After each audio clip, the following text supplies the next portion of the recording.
आपके साथ मैं हूं समीर अब्बास। टीवी9 भारतवर्ष के इस वॉर रूम में आज की सबसे बड़ी खबर। आज आप एक बार फिर ड्रैगन के फरेब के साक्षात प्रमाण देखेंगे। जिनपिंग का सबसे नया प्रोपेगेंडा आपको दिखाएंगे। खाड़ी में हुई 72 साल बाद ऐतिहासिक घटना कौन सी है? एक दूसरे का खून पीने की कसम खाने वाले जानी दुश्मन एक कैसे हो गए? अब अमेरिका की सबसे बड़ी एजेंसी FBI करेगी बेरूत धमाकों की पड़ताल। साथ ही बीजेपी और आरएसएस के कौन से नेता आतंकियों के निशाने पर हैं? आपको बताएंगे सुशांत सिंह राजपूत के पैसों पर आखिर किस किस की नजर थी। तो शुरू करते हैं देश का बुलेटिन।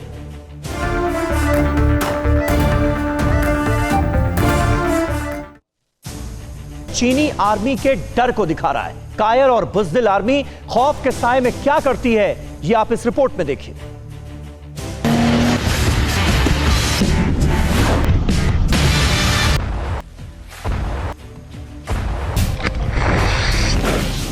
ये ड्रैगन के बुज़दिल ब्रिगेड है। ये जिनपिंग के कायर सैनिक हैं। ये चीन की धोखेबाज आर्मी है और ये है चीन के कायरता, उसके जालसाजी और उसके फरेब का सबसे बड़ा सबूत। पीपल्स लिबरेशन आर्मी यानी चीन की कम्युनिस्ट पार्टी की वो आर्मी है जो सिर्फ दगा देती है। जिनपिंग के झूठ के सहारे इस आर्मी के जवान इस तरह के वीडियोस बनाते रहते हैं। इस वीडियो में चीन की आर्टिलरी रेगिस्तान में जंग की तैयारी करती नजर आ रही है, लेकिन इस जंग की तैयारी कम, दिखावा ज्यादा है। और पिछले 15 दिनों में तो चीन ने प्रोपेगेंडा वीडियोस की रेल बना दी है। ऐसा कोई दिन नहीं जाता जब चीन की तरफ से कोई झूठा वीडियो जारी ना किया जाता हो। अब ये वीडियो देखिए। युद्ध के मैदान में ड्रैगन की आर्मी का काफिला निकल चुका है। सामने पहाड़ जैसी चुनौतियां हैं, अंगारों भरे रास्ते हैं। आग के बाद सामने आती है पानी के पहाड़ जैसी चुनौती और ड्रैगन की आर्मी इसे भी पार करते हुए आगे निकलती है। रास्ते में हजार मुश्किलें आती हैं और चीन के सैनिक उन सभी से पार पाते हैं। अपनी गाड़ियों को ठीक करते हैं, अपने हाथों से ही भारी भरकम गाड़ियों को घुमा देते हैं। आपको इस वीडियो में चीन की बहादुर सेना नजर आ रही होगी, लेकिन ये बहादुरी नहीं बल्कि कायरता की निशानी है। इसके पीछे छुपा है ड्रैगन का डर, उसकी कमजोरी, उसकी बुज़दिली। झूठ बोलना, दगा देना, पीछे से वार करना, यह सब ड्रैगन की फितरत में शामिल है। और लद्दाख में यह चीनी साजिश फिर बेपर्दा हो गई। LAC से पीछे हटने की बात करने वाला ड्रैगन अब भी वहीं डटा हुआ है। यह रिपोर्ट देखिए। ये हिंदुस्तान और चीन के दुश्मनी के साक्षात प्रमाण हैं। ये चीनी सैनिकों के कायरता के जिंदा सबूत हैं। ये ड्रैगन के बुज़दिली की तस्दीक करती सच्ची तस्वीरें हैं। हिंदी चीनी भाई भाई, ये बात अब बहुत पुरानी हो गई है। ड्रैगन वो मुल्क है जिस पर भरोसा नहीं किया जा सकता, क्योंकि ड्रैगन ने हर बार दगा दिया है। गलवान में हुई हिंसक झड़प के बाद भारत और चीन के बीच कमांडर लेवल की बातचीत 5 बार हो चुकी है, लेकिन चीन के अड़ियल रवैये की वजह से अब तक इसका कोई नतीजा नहीं निकल सका। और अब चीन की हेकड़ी का नया सबूत सामने आया है। चीनी सैनिक अब भी LAC पर डटे हैं। पैंगोंग पर चीनी सैनिक टस से मस नहीं हुए हैं। ड्रैगन की आर्मी फिंगर 4 पर अब भी तैनात है। इससे चीन को फिंगर 3 और फिंगर 8 पर बढ़त मिली हुई है। चीनी सैनिक सिर्फ फिंगर 4 पर रेड से पीछे हटे हैं। गोगरा हॉट स्प्रिंग पर भी चीनी सेना पीछे नहीं हटी। यानी ड्रैगन अब भी नहीं सुधरा, जिनपिंग अब भी नहीं बना। पूर्वी लद्दाख में हुई झड़प को 102 दिन हो चुके हैं। एक तरफ तनाव दूर करने के लिए भारत और चीन के बीच कूटनीतिक और आर्मी लेवल पर अभी तक बातचीत का कोई नतीजा नहीं निकला है। दूसरी तरफ चीन की गुस्ताखियां बढ़ती जा रही हैं। चीन के नई दिल्ली में राजदूत सुंग वीडोंग ने विवाद को सुलझाने की जिम्मेदारी भारत पर डालने की बात कही है। वहीं चीनी सरकार के मुखपत्र ग्लोबल टाइम्स ने कश्मीर मुद्दे पर भारत का पक्ष भी छापने से इंकार कर दिया है। यह हाल तब है जब भारत और चीन के बीच 5 बार कमांडर लेवल की बातचीत हो चुकी है। अब देखना होगा कि 5 दौर की बातचीत के बाद चीन अपने किए गए वादों पर कितना खरा उतरता है, या फिर अपनी फितरत की तरह एक बार फिर किसी धोखे की तैयारी करता है। लेकिन लद्दाख में हिंद की सेना तैयार है। हवाओं को चीरता, सेना के शौर्य को दिखाता हेलीकॉप्टर पहाड़ों के बीच उड़ान भरता दिखा। इस उड़ान के मायने क्या हैं, ये आप समझिए इस रिपोर्ट में।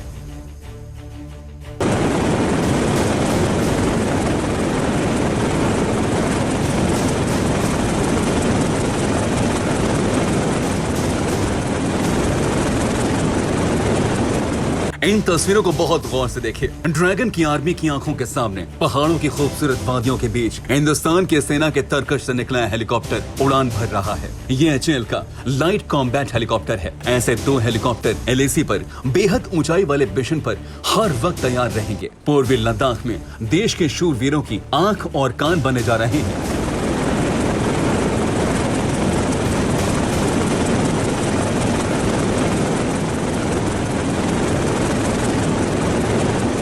आपको बता दें, ड्रैगन की हरकतों का जवाब देने के लिए सेना बड़े प्रोजेक्ट पर काम कर रही है। अभी आसमान में हेलीकॉप्टर उड़ते नजर आ रहे हैं, तो वहीं लद्दाख की पहाड़ियों पर टैंक्स की भी तैनाती की तैयारी है। DRDO ने इसके लिए पूरा प्लान बना लिया है और अब ऐसे लाइट टैंक्स को भारत खुद ही बनाएगा। जी हाँ, सेना को इमरजेंसी लाइट वेट टैंक बनाने की परमिशन दे दी गई है। हल्के मगर असरदार इन टैंक्स को खास तौर से पहाड़ी इलाकों में युद्ध के लिए बनाया जाता है। लद्दाख जैसे इलाकों में इनकी बड़ी अहम भूमिका हो सकती है। लद्दाख में तनाव के बाद ही सेना को इमरजेंसी परचेज के तहत ये टैंक्स खरीदने को हरी झंडी दी गई है। अप्रैल महीने में चीन ने जब लाइन ऑफ एक्चुअल कंट्रोल के पास नए टाइप 15 लाइट टैंक्स तैनात किए, चीन ने जिंजियांग प्रांत में टैंक्स के साथ युद्ध अभ्यास भी किया है। सेना ऐसे टैंक बनाना चाहती है जो एयर ट्रांसपोर्टेबल हो, यानी जरूरत पड़ने पर उन्हें फॉरवर्ड लोकेशंस पर लैंड या एयर ड्रॉप किया जा सके। भारत ने सीमा से सटे कई रणनीतिक इलाकों में एयरफील्ड तैयार किए हैं, जहां इन टैंक्स को आसानी से पहुंचाया जा सकता है।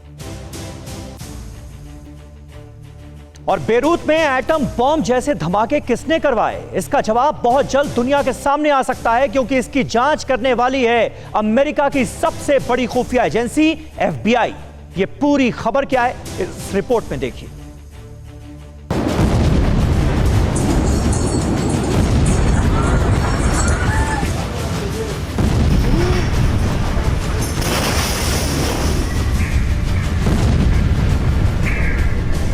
एटम बम की तरह हुए इन धमाकों ने पूरी दुनिया को दहला दिया था।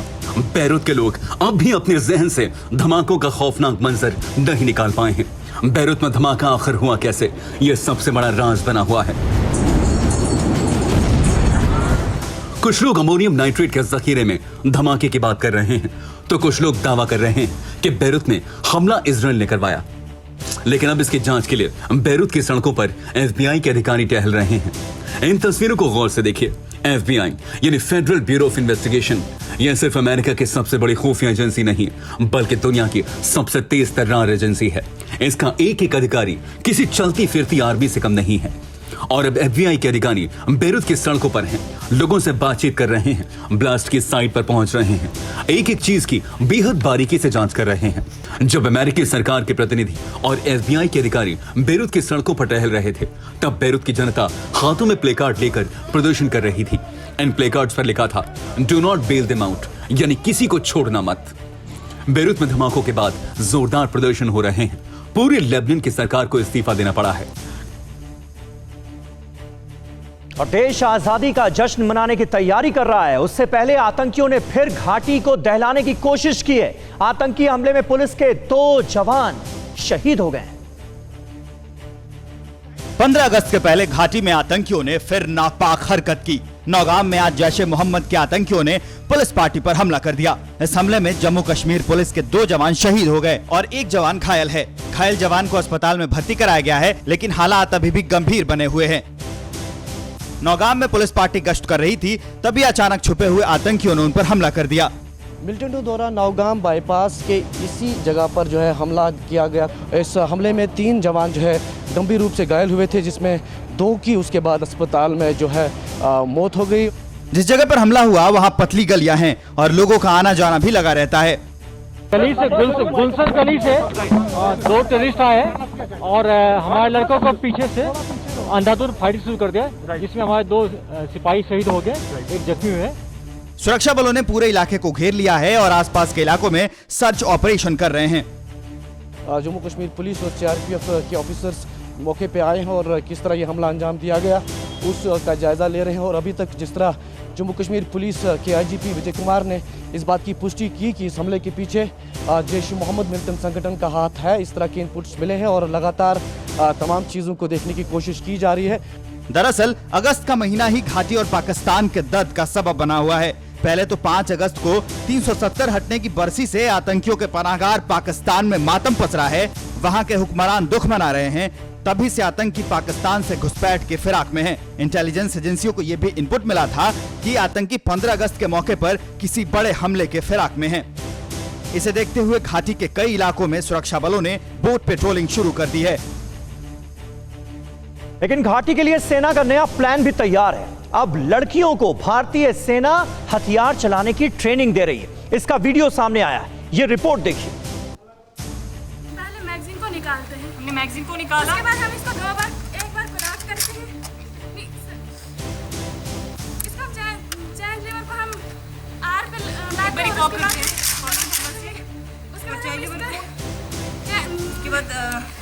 उसके बाद बॉडी रिसीवर कवर को ओपन करते हैं, इस तरह से फिर हम स्प्रिंग को हम बाहर निकालना है, उसके बाद एक्सटेंशन पिस्टन को हम बाहर निकालते हैं, एक्सटेंशन बाहर निकालते हैं, इसके बाद हम इसको बाहर निकालते हैं। यह देश की वीरांगनाएं हैं। यह आतंक की जमीन पर देवी दुर्गा की तरह दुश्मन का मुकाबला करने के लिए पूरी तरह से तैयार हैं।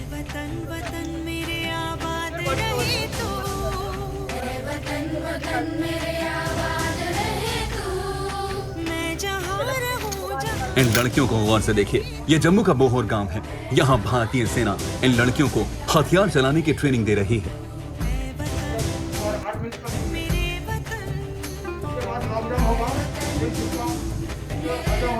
सेना के जवान जम्मू की लड़कियों को आत्मनिर्भर बनाना चाहते हैं। सेना चाहती है कि किसी भी इमरजेंसी के हालात में ये लड़कियां हथियार उठा सकें, आतंकियों का मुकाबला कर सकें, और ये लड़कियां इस ट्रेनिंग में खरा उतर रही हैं।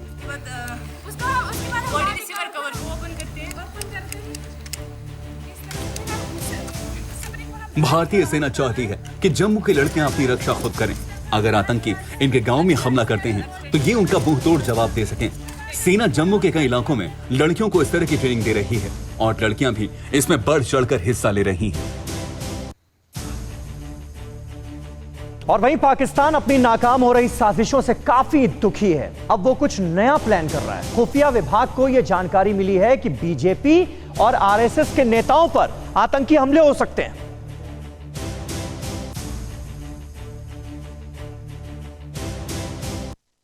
इन तस्वीरों से पाकिस्तान में मातम पसर गया था। इन तस्वीरों के सामने आने के बाद पाकिस्तान के हुक्मरानों में खलबली मच गई थी। कश्मीर में 370 खत्म होने और राम मंदिर के पूजन के दिन पाकिस्तान के विदेश मंत्री माहौल बिगाड़ने के लिए बॉर्डर तक पहुंच गए थे और अब आतंकी हमले का नया अलर्ट आया है। खुफिया विभाग ने दिल्ली पुलिस की स्पेशल सेल समेत सुरक्षा एजेंसियों को बीजेपी और आरएसएस के नेताओं की सुरक्षा की समीक्षा करने के लिए अलर्ट किया है। खुफिया विभाग के इनपुट्स हैं कि पाकिस्तान की खुफिया agency ISI Delhi, NCR, UP, Punjab और जम्मू कश्मीर समेत कई राज्यों में बीजेपी और आरएसएस के नेताओं को निशाना बना सकती है। इसमें यह देखा जा रहा है कि किस नेता की सुरक्षा कैसी है, कहीं कोई खामी तो नहीं। अलर्ट में यह भी कहा गया है कि आईएसआई किसी भी तरीके से नेताओं पर हमला कर सकती है। यह भी इनपुट्स है कि आतंकी भारत के लोगों का इस्तेमाल कर टारगेट किलिंग करवाएगी। इसके लिए आईएसआई स्थानीय बदमाशों और गैंगस्टर्स का सहारा ले सकती है। स्वतंत्रता दिवस के मद्देनजर लोगों की सुरक्षा को लेकर पुलिस अलर्ट पर है। कल 15 अगस्त है। कल देश अपना 74वां स्वतंत्रता दिवस मना रहा है। ऐसे में आपको बता दें, चप्पे चप्पे पर पुलिस निगरानी बढ़ते हुए। आईएसआई के इशारे पर हाल ही में कश्मीर में कई बीजेपी नेताओं की हत्या की गई है।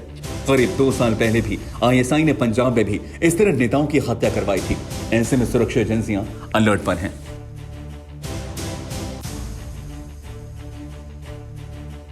और नेपाल की एक बहुत अहम खबर है जिसके बारे में आपका जानना जरूरी है। नेपाल के जाने माने पत्रकार बलराम पानिया अब इस दुनिया में नहीं है। संदिग्ध हालात में उनकी मौत हो गई है। उनका शव मकवानपुर में एक नदी में मिला। शक हत्या का है और इसमें चीन का कनेक्शन बिल्कुल साफ नजर आ रहा है। बलराम बनिया, सच को जुबान देने वाला शख्स, एक सच्चा और खरा पत्रकार, द कांटीपुर डेली के असिस्टेंट एडिटर। बलराम बानिया की मौत कैसे हुई? नेपाल की पूरी सरकार को सांप सूंघ गया। जवाब नहीं है इस सवाल का। नेपाल का एक ईमानदार पत्रकार मारा गया, लेकिन चीन परस्त ओली चुप है। ओली को बलराम जैसे सच्चे और निर्भीक पत्रकारों को न्याय दिलाने से ज्यादा चीन की चिंता है, जबकि बलराम की मौत की टाइमिंग से चीन पर सवाल उठते हैं। उनकी मौत के हालात को देखकर चीन पर सवाल है। सच को दबाने की चीन की फितरत को देखते हुए चीन पर सवाल है। दी कांटीपुर डेली नेपाल के गिने चुने बड़े अखबारों में शुमार है। इसी अखबार के पहले पन्ने पर 10 जून को बलराम बानिया की स्टोरी छपी थी। स्टोरी में नेपाली जमीन पर चीनी कब्जे की बात कही गई थी। ये खबर ऐसी थी जिससे ओली सरकार अंदर तक हिल गई। उसे चीन की नाराजगी का खौफ सताने लगा। बात जब चीन की सत्ता तक पहुंची तो इस खबर को गंभीरता से लिया गया। कहते हैं कि कांटीपुर डेली के प्रबंधन पर दबाव पड़ा और बलराम बानिया को किनारे लगा दिया गया। प्रबंधन ईमानदार बलराम को निकालने की हिम्मत तो नहीं जुटा पाया, लेकिन उन्हें बड़ी जिम्मेदारियों से अलग कर दिया गया। और फिर मिला चीन की कारगुजारियों को उजागर करने वाले बलराम बानिया का शव। चीन की कोशिश नेपाल को पूरी तरह से अपने प्रभाव में लेने की है, लेकिन नेपाल की जनता अभी भी दिल से भारत के साथ जुड़ी है और यही चीन के लिए सबसे बड़ी परेशानी का सबब है। ऐसे में बलराम बानिया जैसे सच लिखने वाले लोग चीन के लिए बड़ी मुसीबतों में शुमार थे। सच को जुबान देने वाले ऐसे पत्रकारों के होते हुए चीन नेपाल के अंदर अपना एजेंडा चलाने में कामयाब नहीं हो रहा। बलराम नेपाल की राजनीति और ब्यूरोक्रेसी में खासी दखल रखते थे, जिनकी गिनती बेहद ईमानदार पत्रकारों में होती थी। लेकिन अब ये आवाज मौन हो चुकी है, तो शायद इसके पीछे ड्रैगन की क्रूरता का ही हाथ है। कम से कम ओली सरकार की चुप्पी तो इसी तरफ इशारा करती है। और सुशांत सिंह राजपूत के केस की इन्वेस्टिगेशन लगातार चल रही है और इसमें पैसों का ट्रांजैक्शन भी बहुत अहम सबूत है। सुशांत से रिलेटेड एक नया वीडियो सामने आया है जिसमें सुशांत की बहन उनके स्टाफ को फटकार लगा रही है। पैसे ट्रांसफर हुए? नाम बोलो। पैसे ट्रांसफर हुए? सुशांत सिंह राजपूत केस में अब एक नया वीडियो सामने आया है। इसमें सुशांत के परिवार के कुछ लोग नजर आ रहे हैं। वीडियो में सुशांत सिंह राजपूत की बहन प्रियंका दिखाई दे रही हैं। साथ में है सुशांत के बहनोई सिद्धार्थ तंवर। वीडियो में दिखाई दे रहा है कि बहन और बहनोई सुशांत के एक स्टाफ रजत मेवाती से सवाल जवाब कर रहे हैं। जानकारी के मुताबिक रजत मेवाती सुशांत सिंह राजपूत के अकाउंट्स देखते थे। पैसे ट्रांसफर हुए? नाम बोलो। पैसे ट्रांसफर हुए? आज पैसे ट्रांसफर हुए पंकज को, जिसको हमने निकाला था? अच्छा, किससे पूछ रहे तू? अच्छा, कोई है यहाँ पे? नाम बोलो। नाम जल्दी जल्दी जल्दी 2 मिनट के अंदर नाम, अपना नाम लो, किसी का नाम लो, जल्दी 2 मिनट जल्दी नाम लो। नाम, इसके अलावा कुछ नाम, सिर्फ नाम। किसके बोलने पे पैसे ट्रांसफर किए उसको, जिसको? सिर्फ नाम और कुछ नहीं। मैं जाने नहीं दूंगा बाहर पाएगा। और यहाँ अरे मैं पुलिस बुला रही हूँ, तुम बात क्या कर रहे हो? वैसे भी नहीं जाने दूंगा इसको बाहर। और जो मैं कर सकता हूँ तुम अभी तुम्हें अंदाजा भी नहीं है। तुझे अंदाजा भी नहीं है जो मैं कर सकता हूँ। एक बॉलीवुड स्टार के घर में तू आके ये सोच रहा है? नहीं, सुप्रीम कोर्ट लॉयर के सामने तू ये सोच रहा है? तू कह रहा है नहीं, क्या बोल रहा है तू? अपने ही बोल क्या बोल रहा है? नाम चाहिए मुझे, 1 सेकंड रुक जाए। Let me complete this conference. कहा जा रहा है कि स्टाफ रजत मेवाती ने कुछ पैसे किसी और के खाते में ट्रांसफर किए थे, जिसकी वजह से बहन प्रियंका और बहनोई सिद्धार्थ उसे फटकार लगा रहे थे। यह वीडियो 3 अप्रैल 2019 का बताया जा रहा है। जाहिर है अब यादें ही रह गई हैं सुशांत सिंह राजपूत की। वहीं उनकी बहन श्वेता सिंह अपने भाई को न्याय दिलाने के लिए सोशल मीडिया पर अपील कर रही हैं। श्वेता ने 15 अगस्त को ग्लोबल प्रेयर मीट का आयोजन किया है और पूरी दुनिया के लोगों को इससे जुड़ने की अपील की है। एक्टर सुशांत सिंह राजपूत को न्याय दिलाने की मांग करते हुए उनकी बहन श्वेता सिंह कीर्ति ने 15 अगस्त को ग्लोबल प्रेयर मीट का आयोजन किया है। श्वेता ने इसमें पूरी दुनिया से लोगों को सोशल मीडिया के जरिए जुड़ने की अपील की है। श्वेता ने सोशल मीडिया पर पोस्ट शेयर करते हुए लिखा, मैं आप सभी से अपील करती हूँ कि सुशांत के लिए रखी गई 24 घंटे की ग्लोबल स्पिरिचुअल और प्रेयर ऑब्जर्वेशन में हमें ज्वाइन करें, ताकि हम सच सामने ला सकें और हमें सुशांत के लिए न्याय मिल सके। वहीं एक दिन पहले श्वेता ने वीडियो मैसेज के जरिए इंसाफ की मांग की थी। Hello everyone, I'm Sushant Singh Rajput's sister Shweta Singh Kirti, and I request everyone to stand together and demand for CBI inquiry for Sushant. We deserve to know the truth. We deserve justice for Sushant.